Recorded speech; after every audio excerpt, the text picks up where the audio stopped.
নমস্কাৰ, মই ৰিয়াশ্ৰী হাজৰিকা। আজি বহু দিনৰ পৰা এনেদৰে এটা ভিডিঅ' বনামকৈ থাকি গ'ল, কিন্তু আজি উপায় নাপাই বনাবলগীয়া হ'ল আমাৰ অসমৰ পৰিস্থিতিটোক দেখি। আজি নিজকে মই মহান বুলি ক'বলৈ নাযাওঁ, কিন্তু আজি নিজকে মই গৌৰৱ অনুভৱ কৰিছোঁ, যিহেতু মই মাইনৰ হয়। আৰু মাইনৰ হৈও যে মই যে কালি বানপীড়িত লোকসকলক 200 ঘৰতকৈ অধিক মানুহক সহায় কৰিব পাৰিছোঁ, সেইটো মই নিজকে বহুত গৌৰৱ অনুভৱ কৰিছোঁ। ভগৱানক এইটোৱে ভাবিছোঁ যে মই যে আগলৈও যাতে এনেদৰে যাতে মানুহক সহায় কৰিব পাৰোঁ কিবা হ'লে। এতিয়া মই মেইন কথাটোলৈ আহোঁ। আমাৰ যোৰহাটৰ হিতেন গোস্বামী ডাঙৰীয়া আমাৰ ইয়াত নাই, তেওঁ আছে লণ্ডন আৰু আমেৰিকাত। হিতেন গোস্বামী ডাঙৰীয়াই যোৰহাটত কি ঘটনা ঘটি আছে তেওঁ আচলতে দেখা নাই, বা তেওঁ বাহিৰতে থাকক, লাগিলে য'তে নাথাকক, কিন্তু তেওঁ ছ'চিয়েল মিডিয়াত তাৰ পৰা একো এতিয়ালৈকে ভিডিঅ' আমি পোৱা নাই। তেওঁ আজি অসমৰ আমাৰ যোৰহাটত আমাৰ পানীও শুকালে। আজি বহুত জেগাত হয়তো পানী শুকাইছে, শিৱসাগৰ, নাজিৰা, টিয়ক বহুত ঠাইত পানী শুকাইছে। আমাৰ যোৰহাটতো বহুত ঠাইতে পানী শুকাইছে। পানী শুকাই গ'লগৈ, কিন্তু তেওঁ এতিয়াও এখন হাত আগ নবঢ়ালে। তেওঁ এটা ভিডিঅ' পাব্লিক নকৰিলে। আৰু এটা কথা, আমাৰ অসমৰ মুখ্যমন্ত্ৰী হিমন্ত বিশ্ব শৰ্মা ডাঙৰীয়াই এটা কথা কৈছে যে আমাৰ যোৰহাটৰ MLA হিতেন গোস্বামী ডাঙৰীয়াই হেনো মোৰ অনুমতি লৈহে তেওঁ বাহিৰলৈ গৈছে। হয়, অনুমতি লৈ বাহিৰলৈ গৈছে, যাওক, সেইটো আমাৰ কোনো আপত্তি নাই। মুখ্যমন্ত্ৰীয়েও অনুমতি দিছে, কিন্তু তেওঁ যোৱাৰ পাছত আমাৰ অসমৰ যি পৰিস্থিতি হ'ল, তেওঁ আহিব পৰা নাই। আজি গৌৰৱ গগৈ ডাঙৰীয়াই আমাৰ কিবা এটা নহয় কিবা এটা তেওঁ নিজৰ পইচাই বা তেনেদৰে জনসাধাৰণসকলৰ পৰা অকণমান সহায় বিচাৰিয়ে তেওঁ মানুহক সহায় কৰিছে। আজি অখিল গগৈ ডাঙৰীয়াই মানুহক সহায় কৰা দেখি পীযুষ হাজৰিকাদেৱে দেখিব নোৱাৰি পীযুষ হাজৰিকাই কৈছে যে হায়াৰ চেণ্ডেল পিন্ধি মানুহক কেনেদৰে সি সহায় কৰিব পাৰিছে। অখিল গগৈ ডাঙৰীয়াই যেতিয়া হায়াৰ চেণ্ডেল পিন্ধিয়ে মানুহক সহায় কৰিব পাৰিছে, তেন্তে আপোনালোকে বুট জোতা পিন্ধিতো তেন্তে আপোনালোকে দুগুণ সহায় কৰিব পাৰিব লাগিছিলে। এডুকেশ্যনৰ ছিষ্টেমটোৰ কথাটো মই নকওঁৱে, শেষেই হ'ল বুলিয়ে ক'ব পাৰি। সেইকাৰণে মই কৈছোঁ, বানপীড়িত লোকসকল এতিয়াতো বহুত মানুহ নিজৰ ঘৰত সোমাইছে বা ঘৰ চাফা কৰিছে, যিসকলে নিজৰ পিতৃ মাতৃক হেৰুৱাইছে, নিজৰ আপোন মানুহক হেৰুৱাইছে, নিজৰ ল'ৰা ছোৱালীক হেৰুৱাইছে, সেই মানুহখিনিক কিবা এটা সাহায্য প্ৰদান দিয়ক। মই এইটোৱে ক'ব বিচাৰিছোঁ, আজি আপোনালোকে কিবা এটা নহয় কিবা এটা সাহায্য প্ৰদান কৰক। আৰু আমাৰ নিচিনা ল'ৰা ছোৱালী যাৰ কিতাপ পত্ৰ একো নাইকিয়া হৈ গৈছে, বহী কিতাপ, সেইবিলাকক বহী কিতাপ পত্ৰ যোগান ধৰক। আজি চৰকাৰী কিতাপৰ একো ভেলু নাই বুলিয়ে ক'ব পাৰি। মই ফাৰ্ষ্ট ইয়েৰৰ হয়, মই এতিয়া ছেকেণ্ড ইয়েৰলৈ পাইছোঁ, এতিয়া মই ছেকেণ্ড ইয়েৰত পঢ়ি আছোঁ।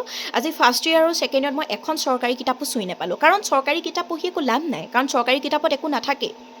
আজি ক'ব পাৰে হিমন্ত বিশ্ব শৰ্মা ডাঙৰীয়াই যে চৰকাৰী কিতাপ দিছোঁ, তোমালোকে চৰকাৰী কিতাপ পঢ়া, তেন্তে চৰকাৰী কিতাপৰ পৰাতো প্ৰশ্ন যি কাটি দিয়ে, সেই প্ৰশ্ন উত্তৰ আমি চৰকাৰী কিতাপত বিচাৰি নাপাওঁ কাৰণেই আমি কিতাপ কিনিবলগীয়া হৈছে। এখন কিতাপৰ দাম 440, এখন কিতাপৰ দাম 500, তেনেকৈ আমাৰ বহুত কেইটকা পইচা গুচি যায়। সেইকাৰণে কৈছোঁ, আমাৰ গোটেই কিতাপ পত্ৰ আপোনালোকে যোগান ধৰক 1000 টকা ঠাইত। 1000 টকাটোতো এমাহততো কোনো ভেলুৱেই নাই। 50% ল'ৰা ছোৱালীয়ে ভাল কামত ব্যৱহাৰ কৰে আৰু 50% ল'ৰা ছোৱালীয়ে কিছুমান বেয়া কামতো ব্যৱহাৰ কৰে। মোৰ মতে আজি 25,000 টকা মাইকী মানুহখিনিক দিব নালাগে। আজি 25,000 টকা মাইকী মানুহখিনিক নিদি সেইবোৰ বন্ধ কৰি অৰুণোদয় আঁচনি দি থাকক, কাৰণ অৰুণোদয় আঁচনি বহুত দিনৰ পৰাই চলি আহিছে। এইবোৰ 25,000, 10,000 নিযুত মইনা আঁচনি, সেইবোৰ বন্ধ কৰক এতিয়া। এইবাৰ বানপানীত যোনসকল লোকসকল ফচি আছে সেইবিলাকক সহায় কৰক। আজি নিযুত মইনা আঁচনি বাৰু থাকক বাৰু, আজি নিযুত মইনা আঁচনি ঠাইত কিতাপ দিয়ক। আৰু যোনখিনি বানপানী লোকসকল ভুগি আছে সেইসকলক যাৰ কিতাপ পত্ৰ নাইকিয়া আছে কিতাপ পত্ৰ যোগান ধৰক। আজি অখিল গগৈ ডাঙৰীয়াৰ প্ৰতি বহুত বেয়াকৈ মাত মাতিলেও লাভ নাই। আমি জনসাধাৰণসকলে দেখিছোঁ নহয় যে অখিল গগৈ ডাঙৰীয়াই কেনেদৰে সহায় কৰিছে মানুহসকলক, কিন্তু আপোনালোকক কিন্তু আমি এতিয়ালৈকে একোৱেই দেখা নাই।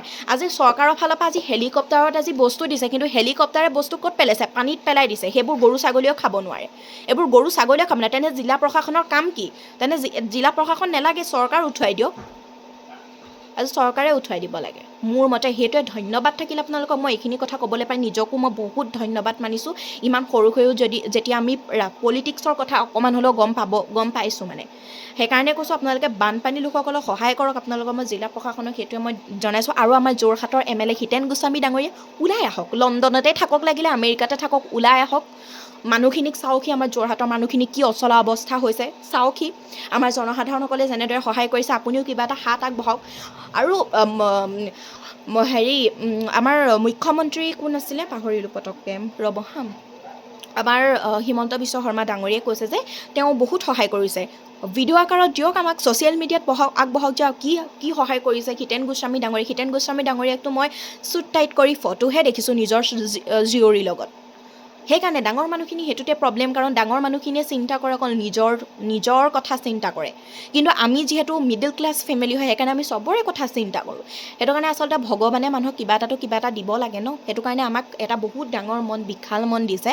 আজি হিতেন গোস্বামী ডাঙৰীয়াক মই একো এটাত মই ওলাই অহা নেদেখিলোঁ। আজি হিতেন গোস্বামী ডাঙৰীয়াই ইলেকশ্যনৰ আগত আমাৰ ৰাস্তাটো দিছেহি, আমাৰ ৰাস্তাটো যেনিবা দিলেহি, সেইটো ইলেকশ্যনৰ কাৰণে দিলেহি, তেওঁ জিকিব লাগে।